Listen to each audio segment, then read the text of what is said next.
Regardez ce que nous a préparé Manon. Est-ce que c'était pas dingue pour le petit-déj hein? Et oui, je me suis préparé un petit muesli, Boris. Ça, c'est un muesli maison. Hein. Et ça, regardez, avec les petites fraises, avec un peu de fromage blanc, c'est un krusli maison. Vous savez que ce petit-déj, c'est un trésor nutritionnel. Mais attention, il y a des choses similaires qui peuvent être un piège calorique et un piège nutritionnel. Oui, car derrière ce terme muesli, il existe différentes préparations. Regardez, le Nutri-Score est un indicateur nutritionnel. Voilà, un muesli peut être noté A, B, C, et certains qui y ressemblent fortement sont même notés D. Donc rien à voir, et ça se voit sur les emballages Oui. ou sur certaines applications comme Open Food Facts. Et justement sur Open Food Facts, on peut voir un autre indicateur. On en a déjà parlé dans PUMS, c'est le score Nova. Il indique sur le degré de transformation des aliments et notamment du muesli. Regardez ce qu'on peut voir justement sur l'application. Là, j'ai mis muesli. Tout cela, c'est du muesli. Et ça va depuis Score Nova 1, ici, en vert, jusqu'à Score Nova 4, un peu partout. Ou, entre les deux, Score Nova 3.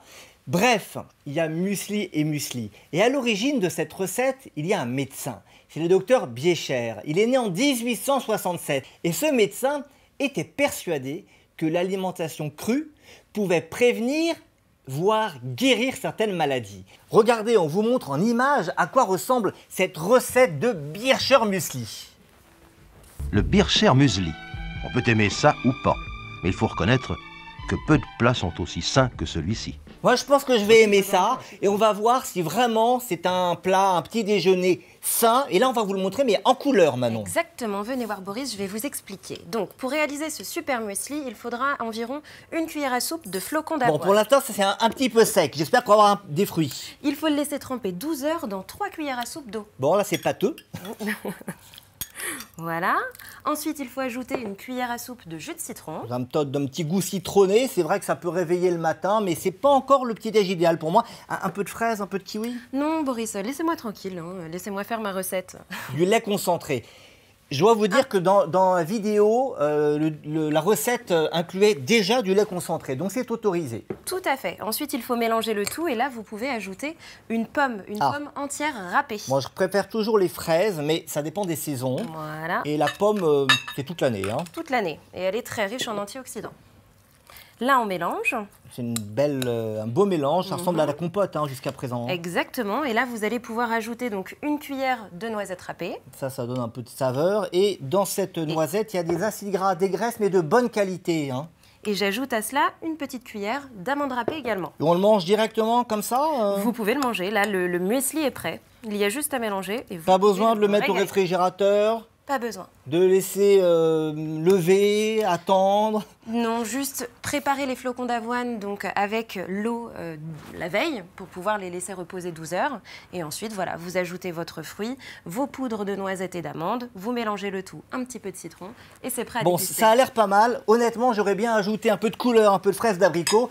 Bon, en réalité, on peut tout à fait adapter cette recette à vos goûts, à vos envies, et on aura toujours ces bienfaits nutritionnels. Alors aujourd'hui, si on n'a pas forcément ces ingrédients, le temps, si on a d'autres goûts, quelles sont les bases du muesli? La base du muesli, c'est le flocon d'avoine, auquel vous pouvez ajouter des fruits frais, hein, comme vous disiez, comme par exemple de la fraise ou du kiwi, en fonction de la saison.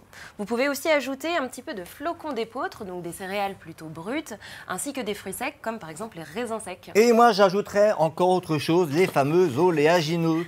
Hein, on en parle souvent dans PUMS parce que ces fruits oléagineux sont riches en micronutriments, en fibres et je le disais en graisse, mais de bonne qualité. Alors, ce muesli, on va le consommer avec du lait, avec du yaourt.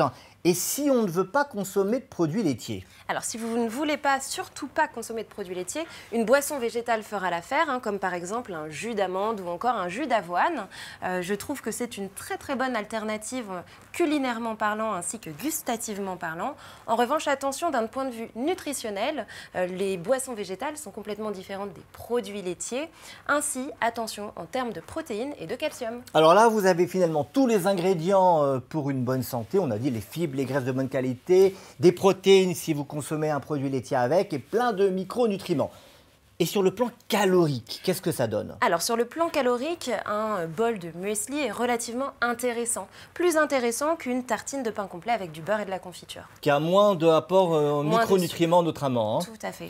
Alors là, on a vu comment on fait une recette maison, on sait ce qu'on mange, mais comment choisir un muesli de qualité au supermarché? Parce que sur les photos, ça a l'air comme à la maison. Mais on va vous dire attention quand même, il y a des pièges et on va voir comment les déjouer. Vous nous donnez 3 conseils pour déjouer ces pièges et choisir un bon muesli. Alors mon premier conseil, Boris, ça va être de regarder qu'il y ait bien la mention sans sucre ajouté. Donc c'est marqué, ça sera peut-être un des mueslis idéal. Peut-être. Ensuite, il faut absolument qu'il n'y ait que des aliments bruts, simples. Bon alors ici, c'est pas tout à fait le cas. Il y a déjà des ingrédients que je ne connais pas, ou en tout cas que je n'utilise pas chez moi. Du sirop de malt d'orge, du sirop de riz, bon bref, ça, c'est pas le muesli idéal. Hein. Non, et là, vous avez dans les mains une préparation assez croustillante. Celles-ci sont à éviter parce que très souvent, elles sont très riches en matières grasses et en plus de ça, remplies d'additifs. Alors on sait maintenant comment choisir un muesli. Il y a d'autres produits qui s'appellent le Krusli en supermarché. Ce Krusli, c'est la version industrielle de ce qu'on appelle le granola. Manon, savez-vous quel est le rapport entre le granola et le festival de Woodstock? Pas du tout, Boris. Alors le granola, initialement, c'est une recette qui a été commercialisée au début du XXe siècle. C'était par une célèbre marque de céréales, tout le monde connaît, Kellogg's.